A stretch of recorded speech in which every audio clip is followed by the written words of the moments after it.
안녕하세요. 저는 디벡스의 CEO 김노건 대표입니다. 오늘 이 자리에서 저희 회사가 하고 있는 일, 또 앞으로 어떤 것들을 저희가 목표하고 있는지에 대해서 설명할 수 있어서 감사하게 생각하고요.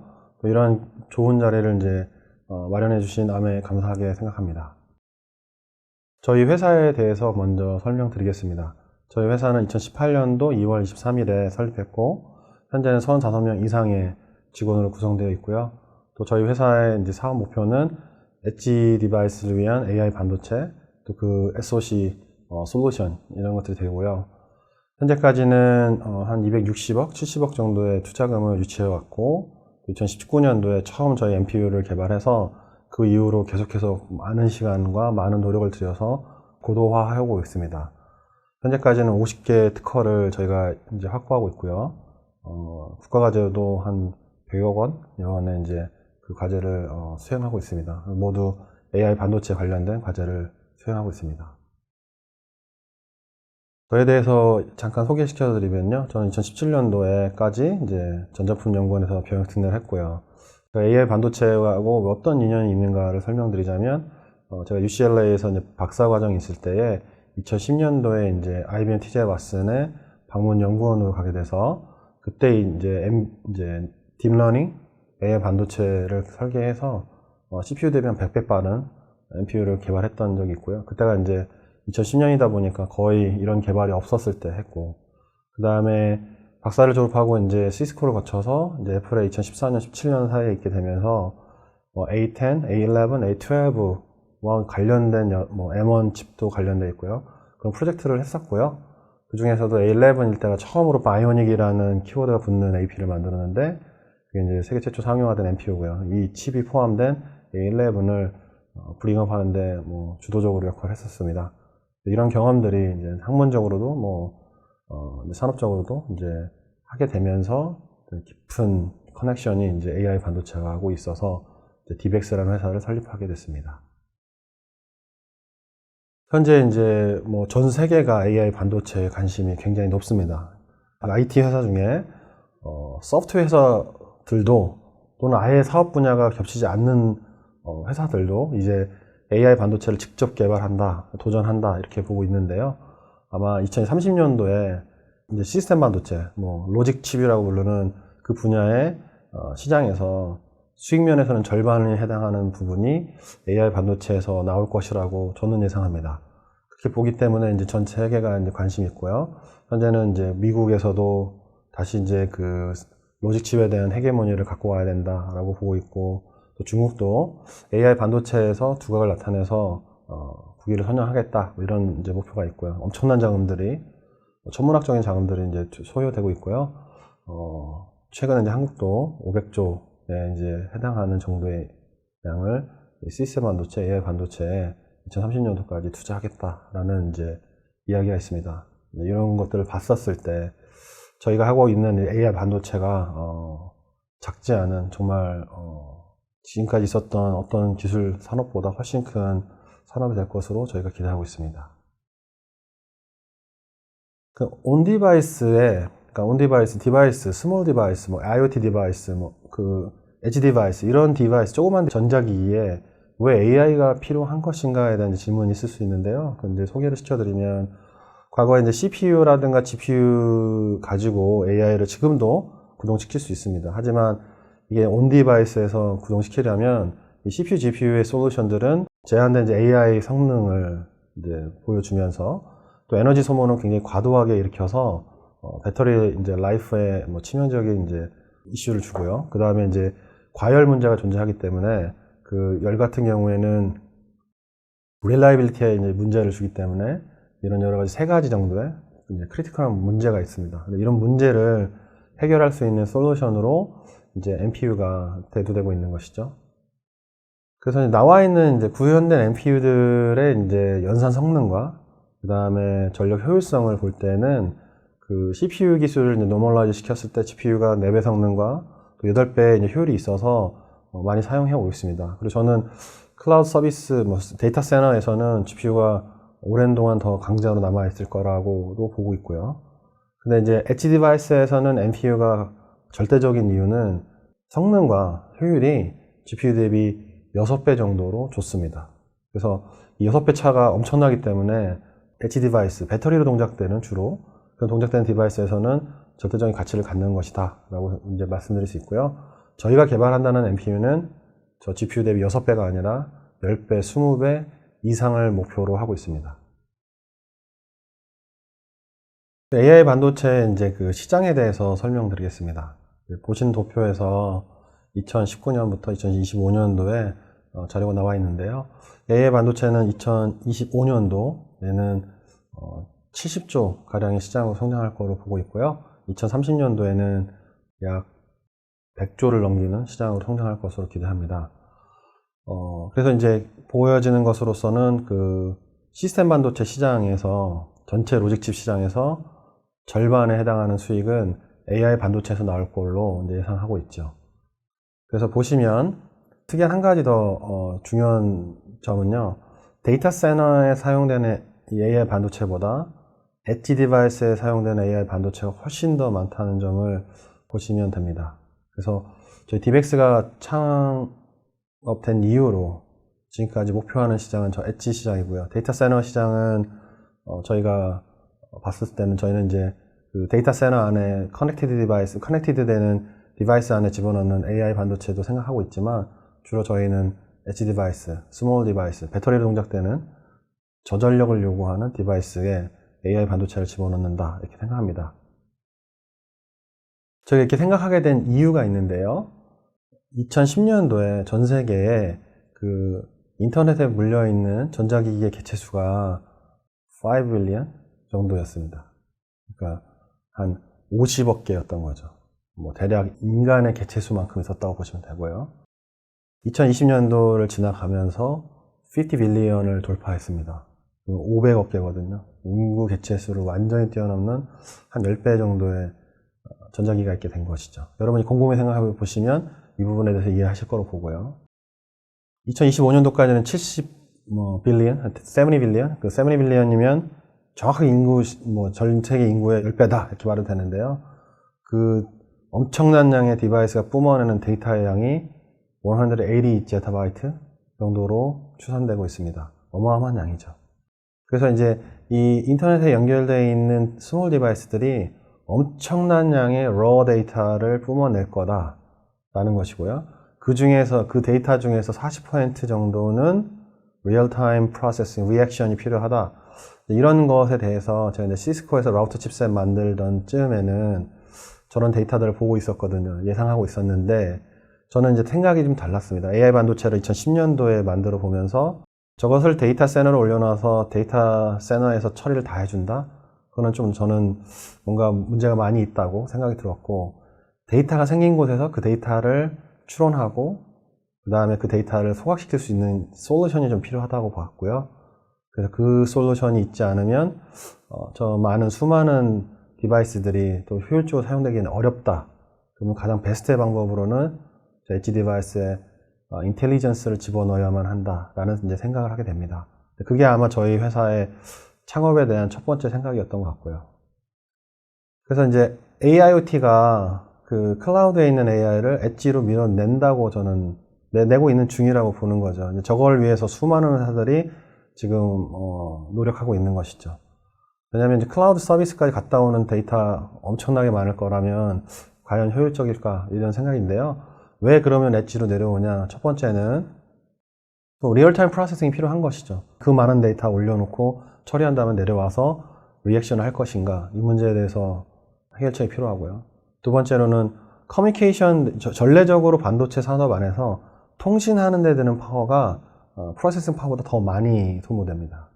그건 파워가 중요한 행령이 있다면 통신량은 줄여야만 하거든요. 그러면 연산을 하는 게 실리콘 내에서 트랜지스터를 통해서 연산을 빨리 끝내는 게 전력적 면에 있어서도 굉장히 유리합니다. 세 번째가 데이터 프라이버시하고 이제 시큐리티인데 뭐냐면 대부분 비전 어플리케이션에 AI 쓰거든요. 그러면 비전 어플리케이션 쓰는데 다 사진이나 영상이란 말인 거죠. 근데 그 영상이 대부분 어플리케이션에서 시큐리티 이슈가 있을 수 있지 않을까라고 봤었을 때 그 데이터를 클라우드에 올릴 때 그 시큐리티 해결할 수 있는가의 문제가 심각하다고 봅니다. 그래서 그렇게 봤었을 땐 데이터가 생긴 곳에서 그 데이터를 연산해서 우리가 필요로 하는 의미를 뽑아내고 그 리액션만 할 수 있으면 통신까지 하지 않는 것이 더 안전할 수 있다라고 보고요. 네 번째로는 클라우드도 무한의 리소스가 아니라고 보거든요. 근데 그 리소스가 항상 어베일러블 할 것이냐. 그 다음에 통신 밴드위스가 충분한 시간 내에 그 어라이벌 타임을 맞출 수 있냐. 이런 문제들은 간헐적으로 생길 거로 볼 때에 AI 서비스라는 게 간헐적으로 됐다 안 됐다 해도 되는 것인가. 이런 거에 대한 문제가 있는 것이죠. 그래서 이런 네 가지 핵심적 이유가 클라우드에서 온 디바이스로 AI를 밀어내고 있는 중입니다. 저희 회사의 이제 강점에 대해서 소개할 수 있으면 좋겠다고 생각하고 있고요. 그래서 저희 회사의 강점은, 저희 회사 MPU가 갖는 강점은 6가지입니다. 저 6가지가 필요하고 저 6가지를 가져야만 된다고 믿는 많은 이제 이유들이 있는데, 대외비 사항도 있어서 거기까지만 말씀드리겠습니다. 그래서 최근에 나오는 그 스테이트 오브 디 아트 알고리즘을, DNN 알고리즘을 서포트할 수 있는 MPU 만드는 거, 이것이 지금 엣지 MPU의 굉장히 중요한 이슈고요. 그 다음에 IoT 디바이스라는 게 개체수도 엄청나지만 종류의 숫자가 또 엄청납니다. 그 엄청난 숫자의 그 디바이스들을 서포트할 수 있는 MPU를 만든다는 것은 스케일러블한 아키텍처가 좀 필요하다라고 보고 있고요. 그 다음에 AI는 근본적으로 빅데이터 프로세싱이고 데이터 센트릭한 특성이 너무 강하고, 그래서 이제 메모리 디바이스의 중요도가 굉장히 올라가는 거죠. 그래서 AI 시대가 되면 메모리가 많이 팔릴 수밖에 없습니다. 왜냐하면 데이터 센트릭한 프로세싱을 하기 때문이죠. 그래서 MPU를 만드는 입장에서 보면 프로세서를 만드는 거는 쉽다. 근데 메모리에 대한 밴드위스와 메모리를 어떻게 바라볼 것인가에 대해서는 깊은 이해가 필요하다. 메모리를 잘 만드는 게 중요한 게 아니라 메모리의 특성도 이해하고 AI도 이해하고 MPU도 이해해야만 이노베이션을 만들 수 있다고 생각하고요. 세 번째로는 엣지 디바이스다 보니까 이제 굉장히 좋은 그 퍼포먼스와 이피션시를 내야 되는데, 그러려면 AI 알고리즘을 최적화할 수 있는 최첨단의 기술들이 필요합니다. 그런 기술들을 유의미하게 구사할 수 있는 MPU가 되어야만 세계 최고에서 경쟁할 수 있다 이렇게 보고 있고요. 다섯 번째는 이제 저희 MPU가 사실 스마트 모빌리티에 굉장히 강점을 갖고 있는 그런 이제 솔루션이긴 한데요. 더 정확하게 말씀드리자면 그 어플리케이션 스페시픽한 MPU 솔루션이 되어야만 한다라고 보는 것이고요. 여섯 번째가 가장 중요한데 월드 베스트 파워 이피션트한 아키텍처 가져야만 한다라고 보고 있습니다. 이 6가지를 가지면 미래 이제 그 엣지 디바이스 시장은 본격적으로는 2023년, 4년으로 보지만 그 시장에 저희가 이제 그렇게 보고 있는데요. 그 시장에서 우리가 충분히 경쟁할 수 있는 도구들이 될 것이다 이렇게 보고 있습니다. 저희가 이제 저희 MPU를 점점점 저희 MPU가 퀄리티가 거의 세계 탑을 이제 능가하기 시작하고 있어서 저희가 하나 비교하고 싶어서 그 구글에서 스폰서한 그 MLPerf라는 MPU 벤치마크를 저희가 내부적으로 자체 평가를 했습니다. 그래서 저희 현재 FPGA 기반에서 260MHz 클락을 가지고 FPGA 한 개를 갖고 구동시켰을 때에 MLPerf가 선정한 모바일렐 알고리즘에서 1000장 가까이를 이제 992장 하게 됐고요. 저게 이제 리포트 되어 있는 이제 엣지 이제 어플리케이션에 쓰는 MPU와 서버용을 이제 다 두루 보게 되면은 저희 생각에서는 지금 현재 리포트 된 것 중에서 초당 3000장을 연산하는 게 가장 높은데 저희가 현재 992장을 FPGA 하고 있고요. 저희 ASIC 구현할 시에 1.5GHz로 동작하는 MPU를 설계도를 변경하지 않고 설계를 더 많이 하드웨어 더 많이 집어넣고 이런 것들을 하지 않고 그대로 저 FPGA에 있는 거를 ASIC 칩으로 제작하게 되면 6000장 정도가 가능할 거로 보고 있습니다. 그러면 이제 지금 현존하는 서버 대비 2배 정도의 성능?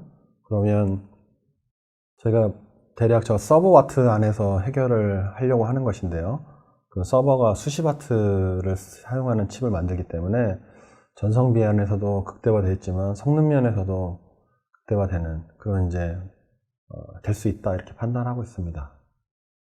그래서 이제 그거를 저희가 좀 비주얼라이즈를 해서 데모를 만들게 됐는데요. 그래서 왼쪽 상단에 보시는 이제 그런 데모인데 유튜브에도 이미 오픈되어 있는데요. 저게 어떤 데모냐면 PC에서 저희 이제 FPGA하고 커넥션을 해놓은 다음에 PC에서 이제 저희가 이미지넷 5만 장 영상을 가지고 랜덤하게 데이터를 밑으로 FPGA로 내려보내고 그 FPGA가 영상을 이제 보고 추론한 다음에 답을 하는 이제 그렇게 답을 한 것을 다시 이제 디스플레이 안에서 영상으로 보여주고 이게 틀렸는지 맞았는지를 보여주는 그런 영상을 저희가 데모로 만들었습니다. 그래서 보시면 굉장히 빠른 속도로 변화하고 있는데요.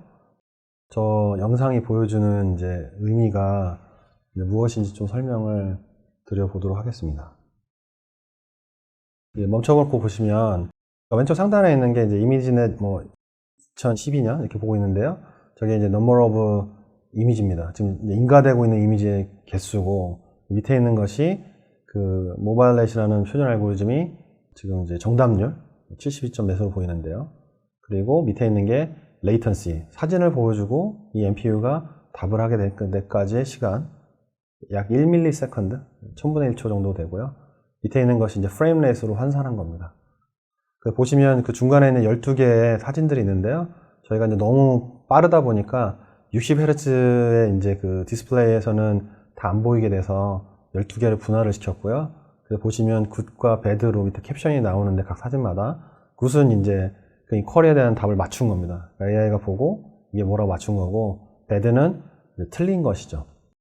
이 데모를 보시면 이제 엄청난 양의 데이터가 순식간에 맞춰지고 연산되고 이렇게 되는 걸 볼 수 있습니다.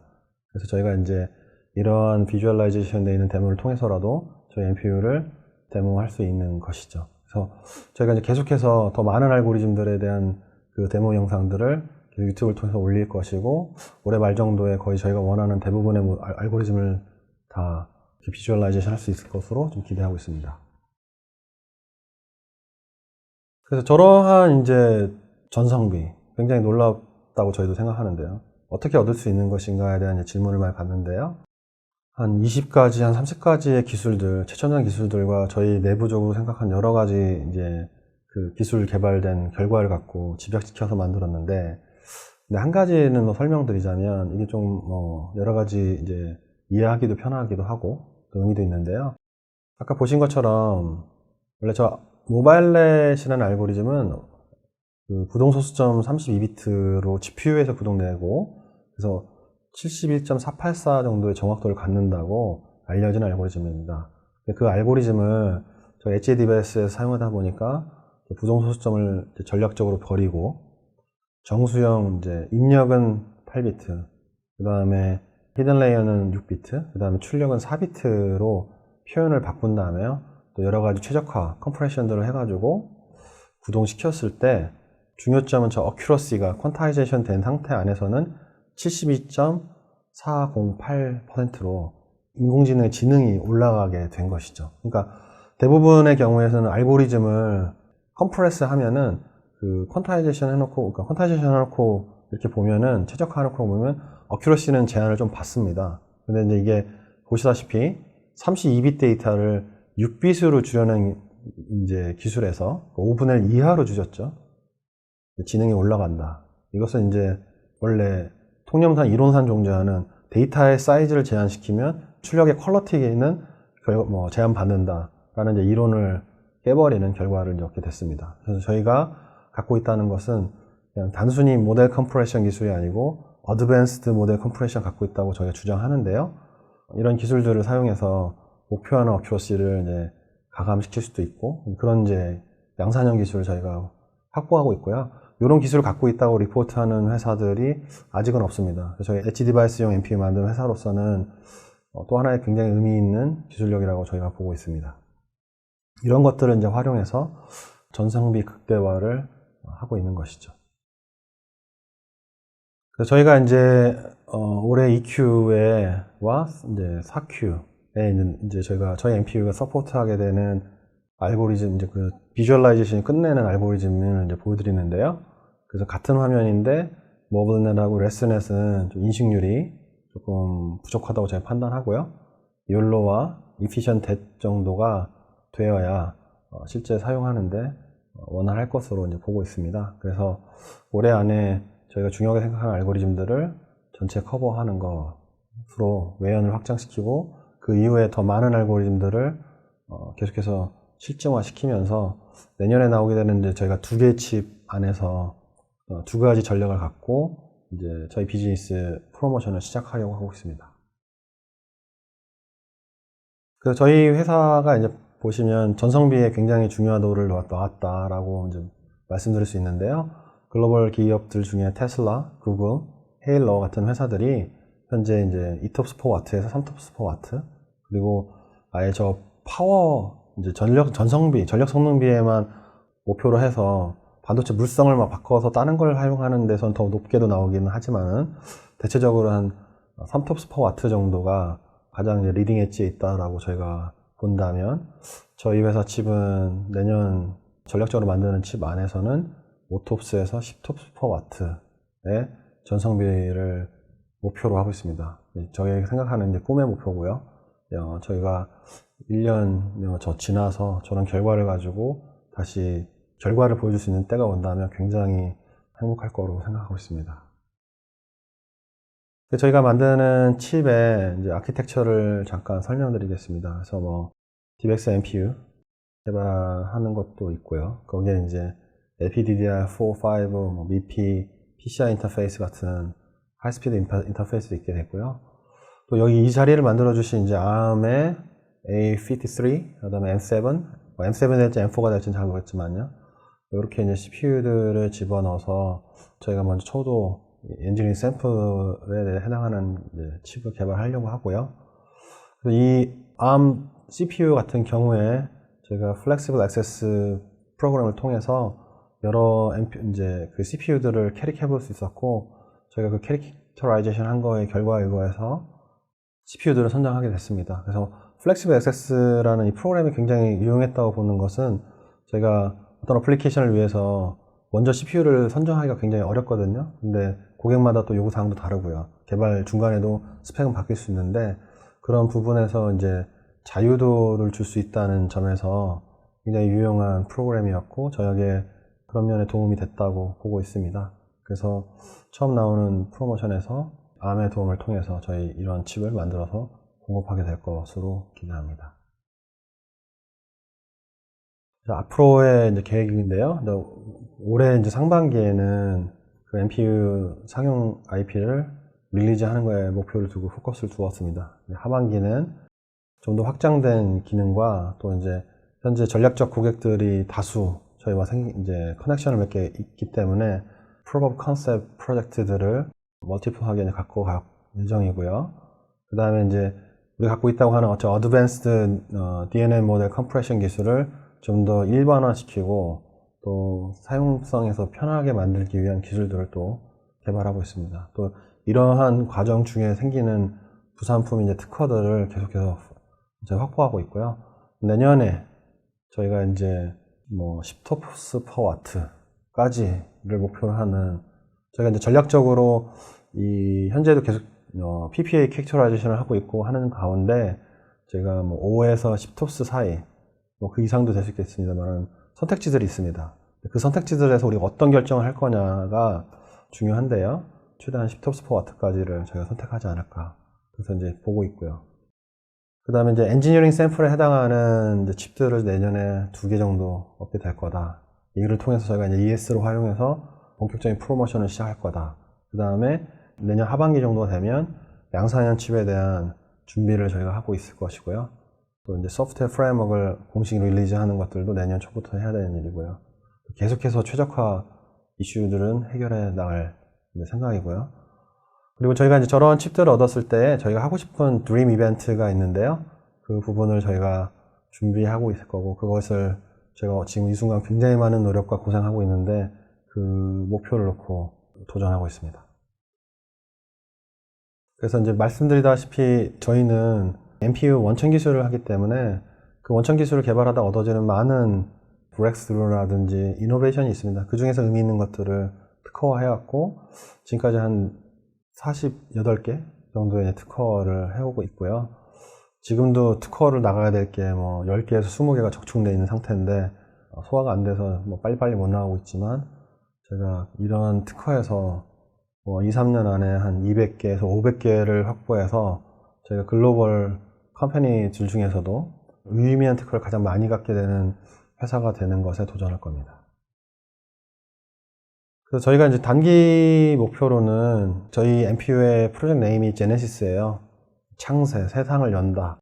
진정한 AI 시대를 여는 것은 엣지에서 그냥 GPU에 AI가 잡혀서 저 멀리 있는 데이터 센터에 사로잡혀 있는 게 아니라 우리의 몸으로, 우리가 쓰는 생활용 디바이스 안으로 신세계를 열어야 된다. 그거에 우리가 리더가 될 거다라고 생각해서 제네시스라는 이름을 붙였고요. 그러나 이제 그 비즈니스 마켓의 섹터를 보면 5톱스부터 한 200톱스까지도, 그러니까 5톱스 미만의 되게 조그만 디바이스들의 목표도 있고요. 최대로는 자율차가 150톱스, 100톱스 이러고 있는데요. 제 생각에는 200톱스의 얘기가 지금 이 순간 개발하고 있을 것이고, 이제 500톱스 정도가 이제 뭐 필요하다, 그 이상도 가야 된다로 계속 가게 될 것 같아요. 그런 디바이스들이 있다 치면, 제가 지금으로 이로서는 3가지 디비전으로 나눈다고 치고, 단기 2, 3년 안에 개발하겠지만, 멀게 보자면 수십 레벨로 나눠질 미래가 저희가 또 보고 있습니다. 그래서 이런 시장들을 위해서 저희가 예견하고 준비하고 있다, 이렇게 말씀드리고요. 여기까지 저희 회사와 그 기술, 그 다음에 앞으로 가는 저희 방향에 대해서 소개해 드렸고요. 저희 원하는 것은 True AIoT 시대를 디백스가 여는데 기여한다, 이게 저희가 생각하는 목표이자 꿈이고요. 이런 부분에 대해서 간접적으로 또 직접적으로 많은 도움 주시는 분들에 감사드리고요. 오늘 또 아음에서 이런 이벤트 만들어 주셔서 굉장히 감사드립니다. 여기까지 제가 발표한 것입니다. 감사합니다.